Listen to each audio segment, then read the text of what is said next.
आज जो हमने टॉपिक स्टडी करना है डेट इज़ फ्यूल सेल्स। अब फ्यूल सेल्स हमारे पास क्या होते हैं? They are actually batteries. एक बैटरी की किस्म है हमारे पास। बैटरीज़ आपने इससे पहले भी स्टडी की हुई हैं। बैटरीज़ हमारे पास दो तरह की होती हैं, रिचार्जेबल, नॉन रिचार्जेबल। कुछ बैटरीज़ हैं सेल, जैसे आप अपने घरों में यूज़ करते हो, घड़ी में डालते हो और रिस्ट वॉचेज़ में छोटे छोटे से डालते हो सेल, ये सारे नॉन रिचार्जेबल हैं। आप एक दफ़ा सेल परचेज़ करके लेके आते हो, उसको अपने क्लॉक में आपने डाला, फिर वो ख़त्म हो जाता है, डैट इज़ टोटली वेस्ट। फिर आप उसको फेंक देते हो, दोबारा से आप उसको यूज़ नहीं कर सकते।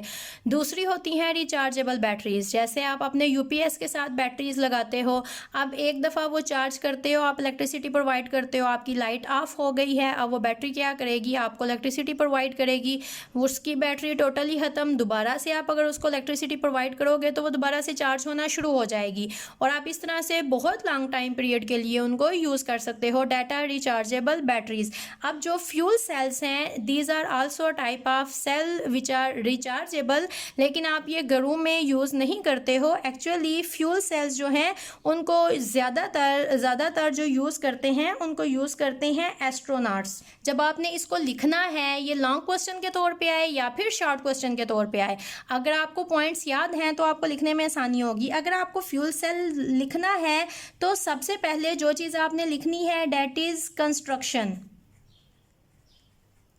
कंस्ट्रक्शन आप कह सकते हो या सिंपल लैंग्वेज में आप कह सकते हो ऑपरेटस कि फ्यूल सेल में आपने यूज़ क्या क्या करना है। जैसे आप इलेक्ट्रोड्स को यूज़ करोगे, आपके पास इलेक्ट्रोलाइट होना चाहिए, आपके पास रिएक्टेंट्स क्या हैं, आपके पास प्रोडक्ट्स क्या हैं, ये सारे आपके पास कंस्ट्रक्शन में आते हैं कि फ्यूल सेल के अंदर एक्चुअली क्या क्या चीज़ें हैं, कंस्ट्रक्शन क्या है, वो बना किस तरह से हुआ है। डिस्कस करने के बाद आपने देनी होती है डायग्राम। ये जो सारी चीज़ें आपने कंस्ट्रक्शन में बताई हैं, फिर आप उनको अरेंज करके in the form of diagram आप बताओगे कि ये सारी इसकी कंस्ट्रक्शन है। जब ये 2 पॉइंट आप दे दोगे और यहाँ पर definitely if you are talking about chemistry and a process, तो फिर आपके पास होनी चाहिए यहाँ पर केमिकल इक्वेशंस कि आपके क्या रिएक्टेंट्स हैं, वो किस तरह से रिएक्ट कर रहे हैं और क्या बना रहे हैं प्रोडक्ट्स। अगर आप इलेक्ट्रोकेमिस्ट्री स्टडी कर रहे हो तो डेफिनेटली आपने यही बताना है कि कौन सा कैथोड है, कौन सा एनोड है और किसकी ऑक्सीडेशन है और किसकी रिडक्शन है। तो वो केमिकल इक्वेशंस आपके पास टोटली 3 आएंगी। एक होगी ऑक्सीडेशन की, दूसरी होगी रिडक्शन की, तीसरी आपके पास होगी ओवरऑल रिएक्शन की। उसके बाद जो 4th पॉइंट आ जाता है that is process. Chemical equation आपने दे दी तो आपने बताना है ये जो केमिकल इक्वेशन आप यहाँ पर in the form of chemistry लिखोगे, प्रोसेस में आपने उसको वर्डिंग में लिख देना है कि ये यहाँ पर इलेक्ट्रोड था, ये ऑक्सीडेशन हुई, ये एनोड है, ये कैथोड है, यहाँ पर आपके पास रिडक्शन हो गई। वो सारी बातें आपने प्रोसेस में लिख देनी होती हैं।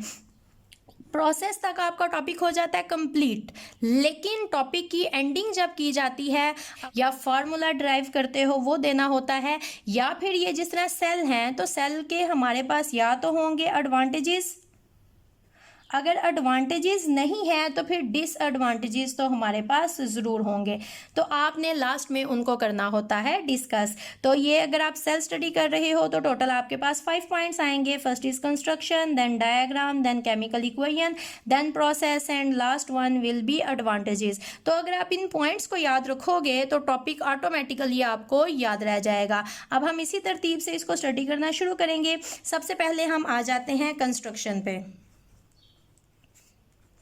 कंस्ट्रक्शन का मतलब है कि फ्यूल सेल के अंदर हमारे पास टोटल क्या क्या चीज़ें हैं और क्या क्या चीज़ें हम यहाँ पर यूज़ कर रहे हैं। तो यहाँ पर टोटल हमारे पास जो चीज़ें आती हैं जिनको आपने याद रखना है डेट आर 4।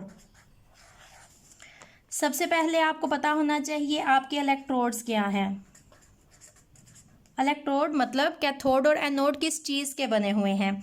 दूसरा आपको पता होना चाहिए कि आपका इलेक्ट्रोलाइट क्या है। अगर आपको पता हो रिचार्जेबल बैटरीज़ के बारे में जो आप यूज़ करते हो घरों में यूपीएस, तो आपको पता होना चाहिए कि उसके अंदर सल्फ्यूरिक एसिड होता है और टाइम बाय टाइम आप वाटर उस बैटरी के अंदर ऐड करते रहते हो। That is actually your electrolyte. Sulphuric acid वहाँ पर इलेक्ट्रोलाइट होता है, लेकिन पानी इसलिए ऐड किया जाता है कि sulphuric acid is H2SO4।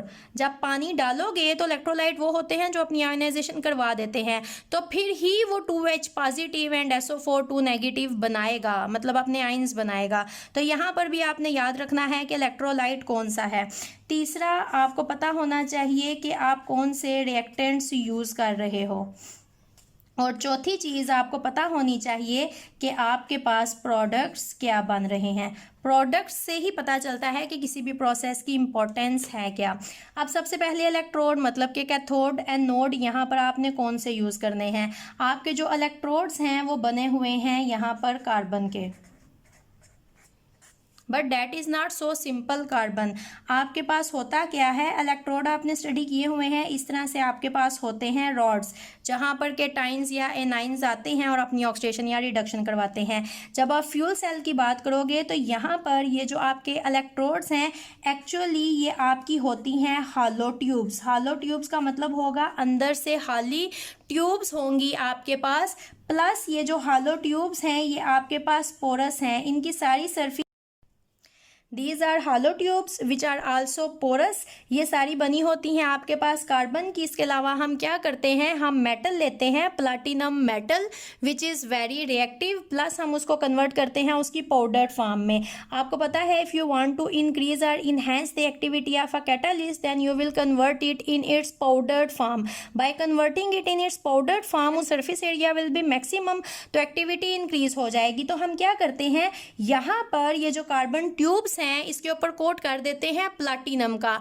Means your electrodes are made up of carbon, they are porous hollow tubes plus impregnated with platinum, these are your electrodes. अब जो इलेक्ट्रोलाइट आप यहाँ पर यूज करते हो that is potassium hydroxide. Means यहाँ पर आपके पास है पोटाशियम के टाइन एंड हाइड्रोक्सिल एनाइन, तो आपके पास ये जो पोटाशियम हाइड्रोक्साइड होगा ये आपके पास पोटाशियम के टाइन और हाइड्रोक्साइड एनाइन की फॉर्म में होगा। Third one is your reactants, कि आपके पास यहाँ पर रिएक्टेंट्स हैं क्या। फ्यूल सेल में फ्यूल क्या है आपका, यहाँ पर जो फ्यूल है that is hydrogen gas, that is your oxygen gas. यहाँ पर यूज़ किया जाता है गैसेस को। गैसेस यहाँ पर प्रोवाइड की जाती हैं, एक होती है हाइड्रोजन गैस, दूसरी आपके पास होती है oxygen gas. These are your fuel जो आप सेल के अंदर डालते हो एज अ रिएक्टेंट्स। प्रोडक्ट्स आपके पास क्या हैं, प्रोडक्ट आपके पास होता है यहाँ पर वाटर, डेट्स वाई इसको यूज़ करते हैं एस्ट्रोनॉट्स। अब एस्ट्रोनॉट्स अपने साथ पानी के टैंक्स तो बड़े बड़े लेके नहीं जा सकते, तो वहाँ पर यूज़ किया जाता है fuel cell, not fuel cell, actually they are series of fuel cells जो कि बहुत ज़्यादा इकट्ठे सीरीज़ में यूज़ किए जाते हैं और ये किलो वाट्स में एनर्जीज प्रोवाइड करते हैं, because this is actually going to develop a galvanic cell जो कि केमिकल एनर्जी को कन्वर्ट करता है इलेक्ट्रिकल एनर्जी में। यहाँ पर केमिकल रिएक्शन होगा जिसके बदले में इलेक्ट्रिसिटी पैदा होगी और सीरीज में गिल्वेनिक सेल्स बहुत ज़्यादा अटैच किए जाते हैं और जब ये मिल के इलेक्ट्रिसिटी पैदा करते हैं तो ये किलोवाट्स में बहुत ज़्यादा एनर्जी प्रोवाइड करते हैं।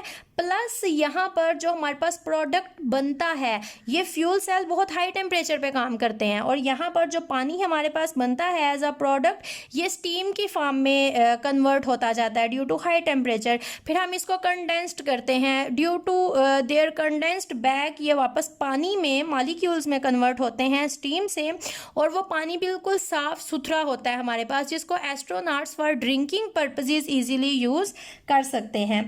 तो पहला था कंस्ट्रक्शन, तो कंस्ट्रक्शन में ये सारे पॉइंट्स हमारे पास आ गए, क्या क्या चीज़ें हमने यूज़ करनी है। वेरी सिंपल, कंस्ट्रक्शन से ही अंदाज़ा लगा लें, बहुत आसान है। अब हमारे पास सेकंड पॉइंट आ जाता है इसकी डायग्राम, तो अब हम ड्रा करेंगे इसकी डायग्राम। फ्यूल सेल हमारे पास आता है इस तरह से। अब ये जो सेंटर में these are porous hollow tubes के ये हमारे पास हैं हमारे इलेक्ट्रोड्स।